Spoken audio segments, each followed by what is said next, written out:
पश्चिम बंगाल की मुख्यमंत्री ममता बनर्जी ने शुक्रवार को कहा कि अगर भाजपा ने द्रौपदी मुर्मू को मैदान में उतारने से पहले उनके साथ चर्चा की होती तो विपक्षी दल एनडीए की राष्ट्रपति पद की उम्मीदवार का समर्थन करने पर विचार कर सकते थे। बनर्जी ने कहा कि महाराष्ट्र में सत्ता परिवर्तन के बाद मुर्मू के पास 18 जुलाई को होने वाले राष्ट्रपति चुनाव में जीत की बेहतर संभावना है। उन्होंने जोर देकर कहा कि एक आम सहमति वाला उम्मीदवार हमेशा देश के लिए बेहतर होता है।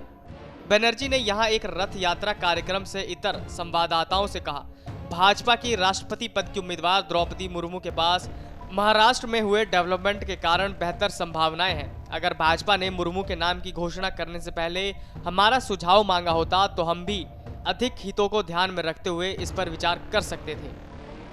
टीएमसी सुप्रीमो ने कहा कि वो विपक्षी दलों के फैसले के मुताबिक ही चलेंगे। बता दें कि कांग्रेस और टीएमसी सहित गैर भाजपा दलों ने पूर्व केंद्रीय मंत्री यशवंत सिन्हा को राष्ट्रपति चुनाव के लिए संयुक्त उम्मीदवार के रूप में नामित किया है। उन्होंने कहा कि अब वो यू टर्न लेती हैं तो इसका मतलब होगा कि भाजपा से उन्हें कॉल आया है, उन पर पीएम नरेंद्र मोदी का दबाव होगा। आखिर उनके पीएम नरेंद्र मोदी के साथ अच्छे रिश्ते भी हैं। उन्होंने कहा कि हमारे लिए तो बीजेपी का मुकाबला करना सिद्धांतों की लड़ाई है।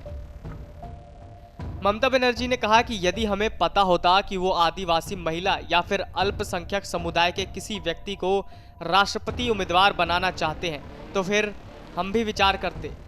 हमारे मन में आदिवासी समुदाय के लोगों के प्रति बहुत सम्मान है और वो तो एक महिला भी हैं। उन्होंने कहा कि एपीजे अब्दुल कलाम के वक्त भी हुआ था। उन्होंने कहा कि हमारा 16 से 17 पार्टियों का गठबंधन है और हम अकेले ही पीछे नहीं हट सकते हैं, और भी लोग हैं। वहीं अब ममता बनर्जी की टिप्पणी पर कांग्रेस का भी रिएक्शन आया है। राष्ट्रपति चुनाव में लोकसभा और राज्यसभा के चुने हुए सांसदों के अलावा राज्यों के चुने हुए विधायक वोट दे सकते हैं। 28 राज्यों के अलावा दिल्ली और पुडुचेरी की विधानसभा सदस्य भी इस चुनाव में वोट डाल सकेंगे। इस चुनाव में लोकसभा और राज्यसभा के 776 सांसद वोट देने के योग्य होंगे और हर सांसद के वोट का मूल्य 700 रखा गया है। इसका मतलब सांसदों के कुल वोटों का मूल्य 5,43,200 होगा। राष्ट्रपति चुनाव के लिए 98 लोगों ने पर्चा भरा था, जिसमें से केवल 2 उम्मीदवार बचे हैं। नामांकन और जांच की प्रक्रिया खत्म होने के बाद बाकी सभी लोगों के पर्चे खारिज कर दिए गए। चुनाव के पीठासीन अधिकारी की ओर से जारी आंकड़ों के मुताबिक 29 जून को नामांकन की आखिरी तारीख खत्म होने तक कुल 98 लोगों ने 115 सेट नामांकन पत्र भरा। इनमें से 26 लोगों के नामांकन उसी समय तकनीकी कारणों से रद्द कर दिए गए थे जब इसे उन्होंने भरा था।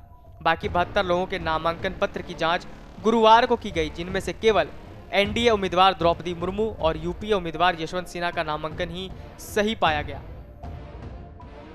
Video desk amarujala.com।